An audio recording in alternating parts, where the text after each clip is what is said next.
खुलुमबाय बिदिरनाय चेनेलाव गासैखौबो बरायबाय। आंनि चेनेलखौ साबस्क्राइब खालायाखैबा साबस्क्राइब खालायदो आरो बे खाथिनि बेल आइकन बेलखौबो थुनानै होदो जाहाथे गोदान भिडिअआ सिगांग्रो नटिफिकेसन सौनाय बायदि भिडिअखौ जाहाथे स्किप खालायालासेनो जोबजासिम नायलांगोन होननानै आसा खालामनाय थाबाय।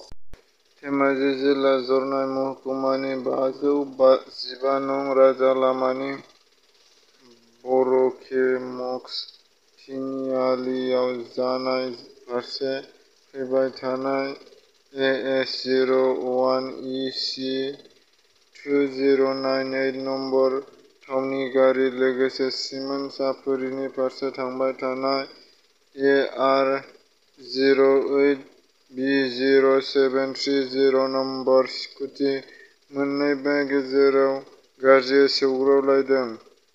खौरांआव मोन्नाय बायदिब्ला स्कुटिजों फैनाय सानै सुबुंनि अलंनिफ्राय प्रकाश प्रधान आरो नन्दु साहा मुंनि सानै जोबोद गाज्रि जोखोम जादों। बिथांमोनखौ जानाय देहा फाहामसालियाव लांदों, नाथाय बिसोर सानैनि देहाया गाज्रि हालोदाव नुनानै जानाय देहा फाहामसालिनि डक्टर किशोर कामार डिब्रुगड़ देहा फाहामसालिसिम दैथाय हरनाय जादों होननानै खौरांगिरिनि सिगाङाव फोरमायदों।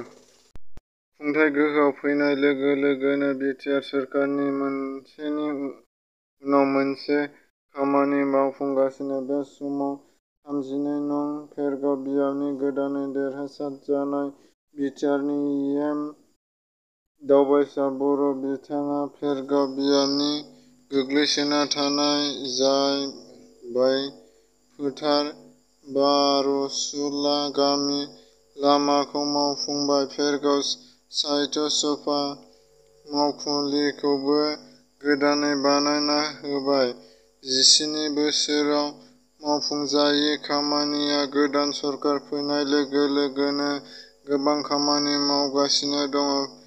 भेरगाव बियाबनि रायजो राजाफोरा दावबायसा बर' बिथांखौ जोबोद गोजोननाय मोनदों, लोगोसे बिटिआर सरकारखौबो साबायखर होदों। कंग्रेसनि बारग' एमएलए रुबुजथि खामेरा बिथाङा आसामनि गिबि मन्थ्रि हिमन्त बिश्व शर्मानि नुजाथिनायाव मैया बिजेपि राजखान्थि हान्जायाव हाबबाय।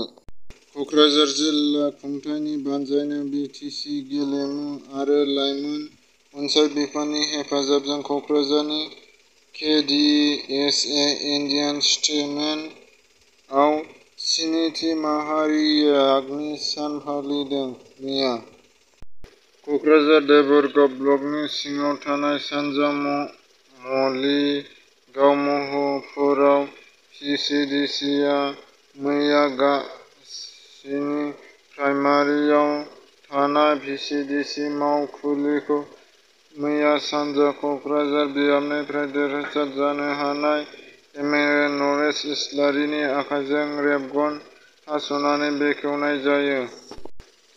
भारत हादराव 24 घन्टानि गेजेराव 53,256 कर'ना पजिटिभ मोननो हायो आरो थैनायनि हारआ 24 घन्टानि गेजेराव 1,422 जन कर'ना पजिटिभ जानानै जिउ गोमानो गोनां जायो।